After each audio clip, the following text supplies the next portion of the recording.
holding chapter 4 in Kitzur Shluchan Aruch. The laws pertaining to conducting oneself in the lavatory and reciting the Asher Yatzar blessing. There is a special blessing every time we come out of the bathroom. Number 1. A person should train himself to defecate in the evening and in the morning. This is an assiduous and clean approach. If he cannot defecate, he should walk 4 cubits, sit, get up, walk, sit, until he can defecate. Alternatively, he should divert his attention from all other matters. So it's proper to clean our body at night and in the morning. That's the Jewish way. Yep. A person who holds himself back when he must clean his system transgresses the command, do not make yourself disgusting. If one holds himself back from urinating when it's necessary, he also transgresses the prohibition against castration, because it can lead to castration. So that if somebody needs to urinate and he holds himself, there are 2 sins. If one needs to clean his system, he's transgressing one prohibition. As we will discuss soon, before prayer, we're not allowed to pray if we need to go to the bathroom. And if we cannot go to the bathroom earlier, there is no need. We need to make sure that we can hold ourselves at least 72 minutes without going to the bathroom. If there is no such, if we cannot hold ourselves that long, it is forbidden to pray or recite any holy words. Number 2. A person should be modest in the lavatory.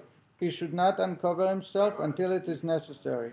And even then, he should uncover only what is necessary so that he will not soil his clothes. One should be careful about this at night as well as by day. It doesn't matter if it's day or night, we have to cover our body and all the parts of the body, and except those parts that we need to reveal.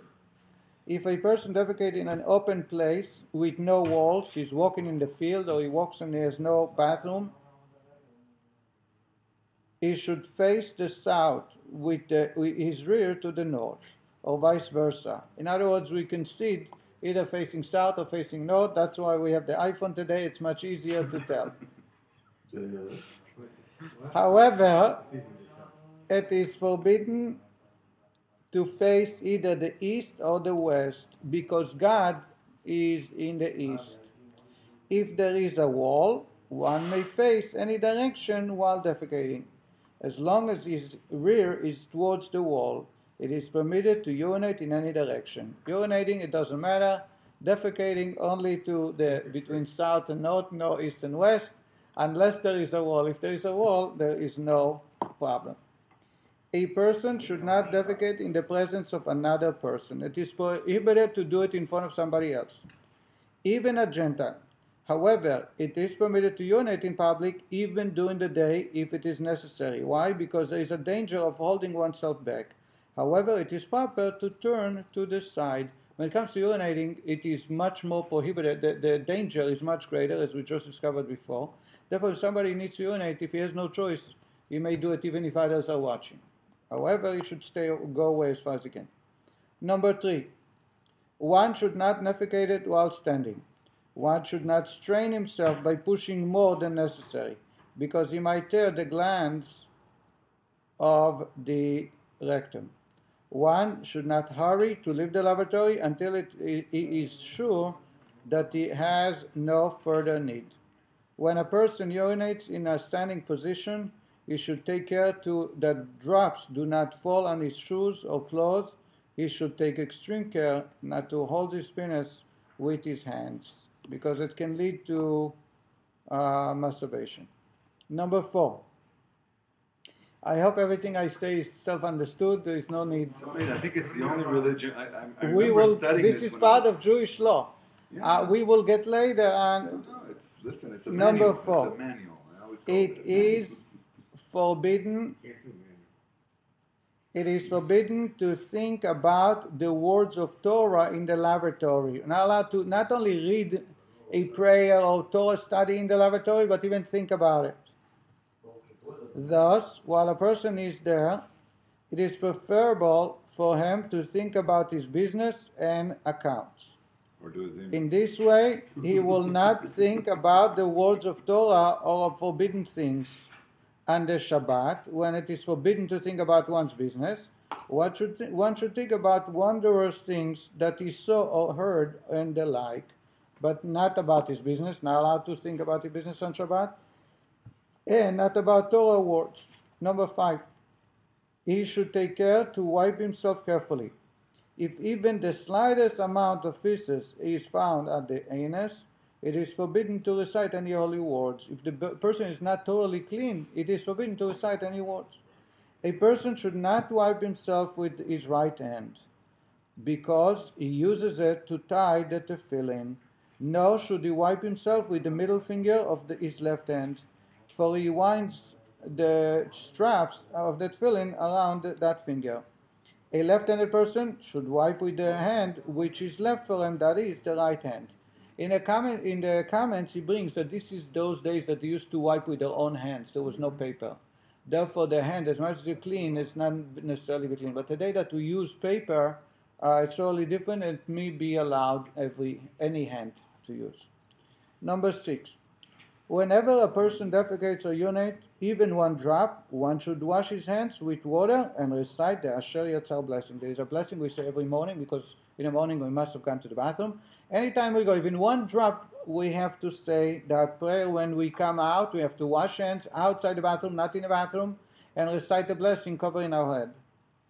If he urinates or defecates and forgot to recite Asher Yatzar, urinated or defecated again, and then remember that he did not recite the blessing on the first time, he has to recite the blessing only once. So even though after every time, it does not accumulate. It's in page 5 in the prayer book.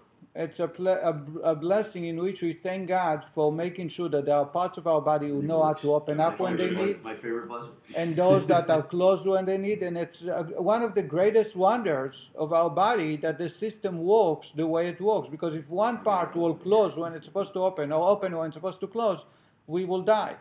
And we thank God every time we use the body to clean the system, to go to the bathroom. If a person has diarrheas and knows that he will have to defecate a number of times, he should not recite the blessing until he has concluded. If you know within 72 minutes you'll have to go again, then you don't say the blessing until after you emptied out your system. That's the end of chapter 4. Should we continue a little? Let's do a little bit of chapter 5. You can hardly wait. Huh? You can hardly wait. Why 72? 72 minutes is the measure of walking a mile. A mile is about a mile or 3/4 of a mile, and that's the time that... It's a very slow walk. It's 70. It's an hour and 12 minutes. I don't know the exact... No, 72 minutes is because the prayer on Shabbat takes 72 minutes on the average. No? No. That's what I was always... Because a mile would be about 15 minutes. So maybe I was incorrect, but it says 72 minutes. I don't know. Another question is, since we talk about, and this is not, I'm not trying to paraphrase, but for us to be Hebrew, when we talk about 4 cubits, what are we really talking about? How Cubits? How much distance? Huh? How many feet? A cubit Yeah. is 16.85 inches. Okay, so 4 cubits would be about 6 feet. 6 feet. They say it's the length of the forearm. Right. Yeah, Amma. A cubit in Hebrew is amma. Amma is from here till here. Thank you. Because I was going to So say, it's it sounds like an amma. it's 16.85 So inches. 6 feet. There are differences of opinions, but that's the way we follow. There's some who say it's a little bit big, a little bit longer, but this is the number that I go by, 16.8. Number 5, the laws pertaining to the cleanliness of a place in which holy words are recited. Anytime we say prayer or study Torah, the place must be clean, and there are some restrictions. Let's find out. Number 1, Deuteronomy states, cover your excrement because God, your Lord, accompanies you in the midst of your camp. Your camp must be holy, lest you see anything lascivious among you, and God will depart. Based on this, our sages in the Talmud stated that wherever God accompanies us, that is, wherever we are involved in holy matters, that, for example, reciting the Shema, the prayers, words of Torah, and the like, our camp must be holy. This implies that there should not be any experiment openly revealed. One should nor should there be any sexually arousing things before the person who is reading or praying. We're not allowed to have any image or any urine or something that is not clean. Number two, it is even forbidden to think about holy things while in the presence of excrement, urine, or any other foul-smelling matters. As before we stated, you shall cover your excrement. Pouring a revi'is of water into urine nullifies the prohibition against reading in the presence of one releases of urine. If a child peed on the floor, if I pour revi'is is about 3.2 ounces of water over that will remove the prohibition and we're allowed to say prayer, but assuming there is no smell that comes out. There is no difference whether the urine was contained in a receptacle or one poured water over it, or the water was contained within a receptacle that one urinated over it. This does not apply if the receptacle in which the urine is found is intended specifically for that purpose. As mentioned in Law 13 later on, if one has urinated twice, 2 revi'is are required. This continues for further amounts. So if more than one person urinated, you need about 3.2 ounces of water for every person who urinated. Now, if there is a stool or something that is made for urinating, no matter how much you clean it, that itself is forbidden. And I think the reason is because it's so it's despicable to look at it, and also it omits odor that you cannot remove by just pouring some water. But if someone, a child, temporarily took off their diaper or made or peed on the floor, you can recover. If you don't have an opportunity to, you don't have the ability to remove the liquid, you just pour a little water over it.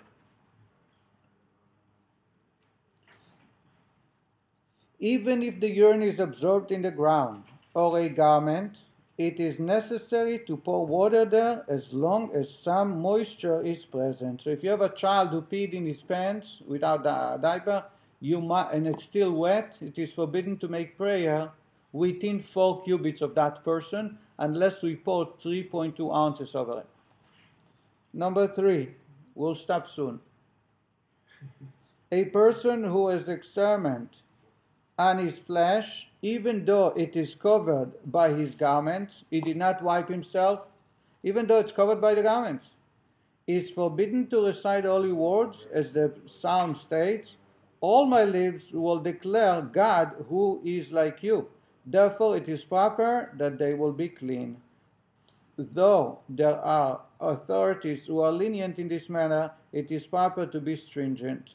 So according to Jewish law, according to code of law, the body must be totally clean before we recite any prayer or words of godliness.